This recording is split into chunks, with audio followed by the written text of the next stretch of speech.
आपके पुराने सहयोगी, पुराने दोस्त राहुल गांधी नालों के किनारे सैर करते भी दिखाई दिए और कहा कि अरे वो दिल्ली की सड़कें बननी थी लंदन पेरिस की तरह। क्या हुआ उनका? संदीप जी, अगर आपने मुझे अपने शो पे बुलाया है इतनी मुश्किल से जद्दोजहद से 10 दिन से परस्यू करके, तो मेरी भी बात सुन लीजिए। हाँ। अगर आपको ही बोलना है तो आप मेरे बिना ही शो कर सकते हैं। हाँ।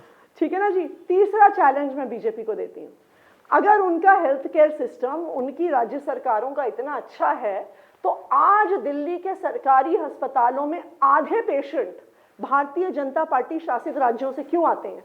आज आप दिल्ली सरकार के किसी अस्पताल में चाहिए, आपको यूपी से पेशेंट मिलेंगे, हरियाणा से पेशेंट मिलेंगे, राजस्थान से पेशेंट मिलेंगे, मध्य प्रदेश से पेशेंट मिलेंगे। क्यों? क्योंकि उन्हें भरोसा नहीं है अपनी राज्य सरकारों की हेल्थ फैसिलिटीज पे, वो छोड़कर दिल्ली के सरकारी अस्पतालों में आते हैं। तो देखिए, भारतीय जनता पार्टी का जो एक काम है ना, उनका पूरा चुनाव एक ही चीज पे टिका हुआ है। अरविंद केजरीवाल को गाली दो, आतिशी को गाली दो, आम आदमी पार्टी को गाली दो। गाली पे तो आते हैं, पर प्रदूषण से जो बात शुरू हुई थी, आपने पूरी कहानी सुना दी। सुन लीजिए, अरे संदीप जी सुन लीजिए। हाँ। संदीप जी सुन लीजिए एक मिनट। हाँ। तो मैं भारतीय जनता पार्टी को चैलेंज करती हूं, आप काम पर बात करिए। 10 साल से आप केंद्र सरकार में हैं, आप काम बताइए जो आपने दिल्ली के लिए किया है। क्यों गाली गलौज पे उतर रहे हैं? क्यों आपको अरविंद केजरीवाल? गाली गलौज पे भी आता हूं, अरविंद केजरीवाल पे भी आता हूं, लेकिन प्रदूषण का एक सवाल, मैं थोड़ा एनसीएपी, एक सेकंड, मेरा सिंपल सा एक सेकंड आतिशी, मेरी सिंपल सा कहना है। हाँ, बीजेपी ने 10 साल जो काम किया वो बताएं, आम आदमी पार्टी ने जो 10 साल जो काम किया है वो बताएंगे, उस पे बात की जाए। उसी काम की एक वानगी मैं देना चाह रहा था। एनसीएपी का जो फंड होता है, नेशनल क्लीन एरिया प्रोजेक्ट, 19 शहर, and Delhi is a city state, मतलब इसमें तो कोई आपको वो नहीं हो सकता एतराज।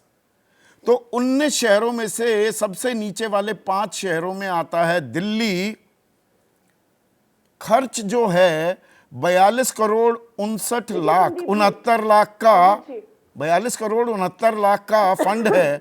68% उसका इस्तेमाल ही नहीं किया आप लोगों ने पिछले साल। तो प्रदूषित तो होगी ना दिल्ली।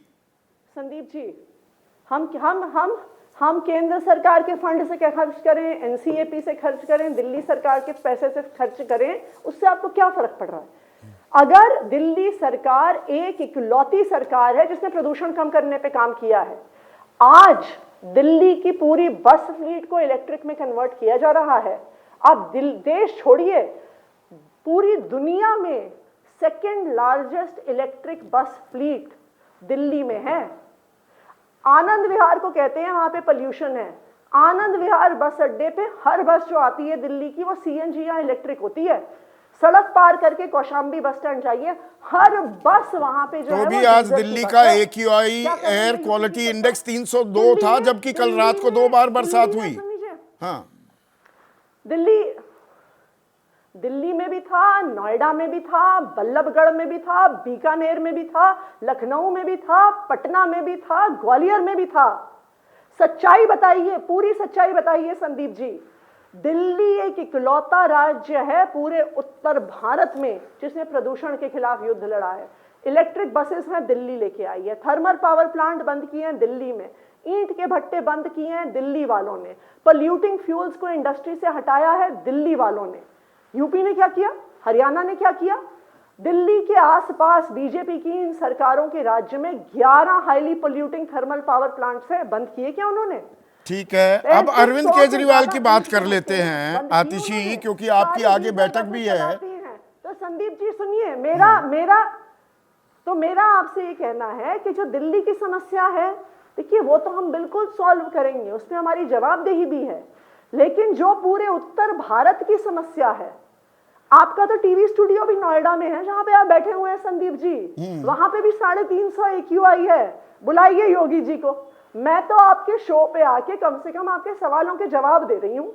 मैं आपको चैलेंज करती हूं, आप योगी जी को बुला के दिखा दीजिए, बुलाइए उनको और पोल्यूशन पे सवाल पूछिए कि भारतीय जनता पार्टी की, योगी जी की सरकार ने आपकी ये चुनौती हम कबूलते हैं। हम यही अब इसी काम पे भी, जैसे वो तो आपको आपके पीछे लगा रहा और इंटरव्यू लिया, चलिए ये चुनौती हम कबूलते हैं, लेकिन ये अरविंद केजरीवाल तो अयोग्य योगी हैं। जी को भी बुलाइएगा। नहीं, देश की जो समस्याओं में एक बड़ी दिक्कत तो दिल्ली में ये है, इस सवाल का तो जवाब दीजिए। अरविंद केजरीवाल वो तो सशर्त जमानत पर हैं, वो दिल्ली सचिवालय नहीं जा सकते, मुख्यमंत्री के दफ्तर नहीं जा सकते, सरकारी फाइल पर साइन नहीं कर सकते, किसी अधिकारी से मिल नहीं सकते। 8 तारीख को आप जीत भी गए तो मुख्यमंत्री कौन होगा आतिशी?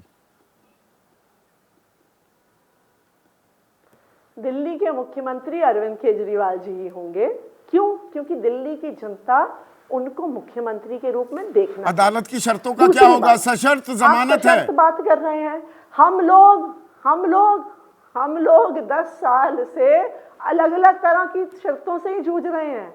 जब 2015 में हमारी सरकार बनी थी ना, फरवरी 2015 में हमारी सरकार बनी, मई 2015 में होम मिनिस्ट्री ने एक इलीगल नोटिफिकेशन निकाल के दिल्ली सरकार की सारी पावर छीन ली थी। फिर भी बीजेपी की सारी फुल स्टेट से ज्यादा काम करवा के दिखाया अरविंद केजरीवाल की सरकार ने, आम आदमी पार्टी की सरकार ने। इसीलिए तो आज हम बीजेपी को चैलेंज कर रहे हैं, अपना कोई भी एक फुल स्टेट लेके आइए। दिल्ली आधे राज्य की आधी सरकार चलाती है आम आदमी पार्टी।